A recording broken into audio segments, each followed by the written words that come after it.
Hello, আসসালামু আলাইকুম। Welcome to my channel. তো 2 দিন যাবত আমরা পাতায়াতে আছি। আজকে আপনাদেরকে দেখাবো পাতায়া নাইট লাইফ। তো দেখতে থাকুন ভিডিওটা। দেখতে পাচ্ছেন এই যে আরেকটা মাছের সেন্টার। না, দেখতেই পাচ্ছেন জায়গায় জায়গায় মাছের সেন্টার। এই যে আমরা চলে এসেছি, এখানে একটা বার, এবং এই বারের সামনে দিয়ে যাচ্ছি। আমাদের সাথে আমার বোন আছে, তাই হয়তোবা আমাদেরকে বিরক্ত করছে না। কিন্তু কালকে যখন আমি আর আমার ভাই বের হচ্ছিলাম মোবাইল চার্জে দিয়ে, ঠিক ওই অবস্থায় যাতা অবস্থা। তো যেহেতু আজকে আমাদের পাতা লাস্ট নাইট, তো আমরা কালকে সকালে উঠে চেক আউট করে ব্যাংকক চলে যাব। তাই আমরা একটু বের হলাম পাতা নাইট লাইফ দেখতে, এবং কিছু কেনাকাটা আছে এগুলা করতে। কেনাকাটা করতে আমরা এখন ঢুকে পড়লাম 7-Eleven-এ। দেখতে পাচ্ছেন আমার ছোট ভাই কিছু কলার দাম দেখছে। এখানে অনেক দাম কলার, প্রায় বাংলাদেশি টাকা 40 টাকা করে একটা কলা, আরো বেশি টাকাও আছে। তো চিন্তা করতেছি যে একটা দুইটা নেওয়া যাইতে পারে, এর বেশি নেওয়া যাবে না। তো আজকে আমরা পুরো পাতাটা মোটামুটি ঘুরে দেখব, এবং সাথে বোনকে রেখেছি সেফটি হিসাবে।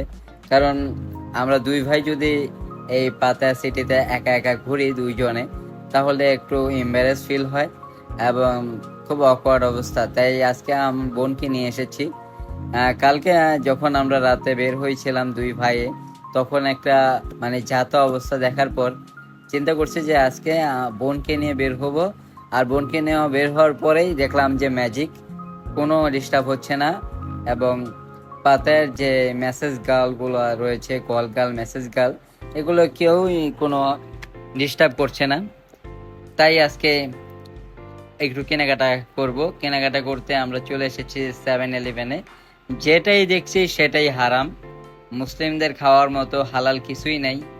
একটা সাধারণ যে একটা আপনি বার্গার খাবেন, সেটাও পর্ক দিয়ে তৈরি।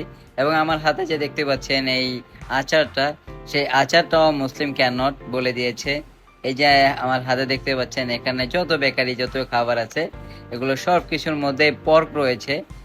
এমনকি আমরা একটা ডেস্ক দেখালাম যে এখানে কোনটা মুসলিমদের জন্য হালাল। তারা পুরো ডেস্কটা দেখে বলছে যে মুসলিম ক্যান নট, একটাও মুসলিম খেতে পারবে না।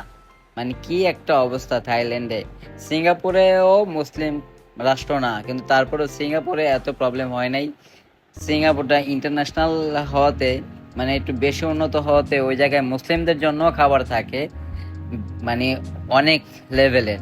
কিন্তু থাইল্যান্ডে একদম মুসলিমদের খাবার পাওয়া খুবই ডিফিকাল্ট। একদম যদি আপনি বাংলা হোটেল বা পাকিস্তানি হোটেল থেকে খাবার খান, তাহলে সেফলি খাবার খেতে পারবেন। তাছাড়া আপনার খাবার খাওয়া খুব কষ্টকর হয়ে যাবে। যেহেতু আমরা মাছে ভাতে বাঙালি, আমরা কয়দিন বা এই সব ফুড খেয়ে থাকতে পারি। তা আমরা এখন চলে আসলাম লাকেজ কেনার জন্য। তো আমার বোন একটা লাকেজ পছন্দ হয়েছে, এখন আমরা সেই লাকেজটা কিনলাম। তারপর আমরা একটা নাইট মার্কেটে চলে আসলাম। এখানে খুব কম দামে পারফিউম বিক্রি হয়, চশমা বিক্রি হয়। তো আমি এখান থেকে একটা পারফিউম, আমার ছোট ভাই একটা পারফিউম, দুইজনে দুইটা পারফিউম নিয়ে নিলাম। তো এখন আমরা চলে এসেছি চশমার দোকানে। এখানে এই চশমাটা আমার বোন চয়েস করেছে, আর আমিও একটা চশমা চয়েস করার জন্য দেখতেছি।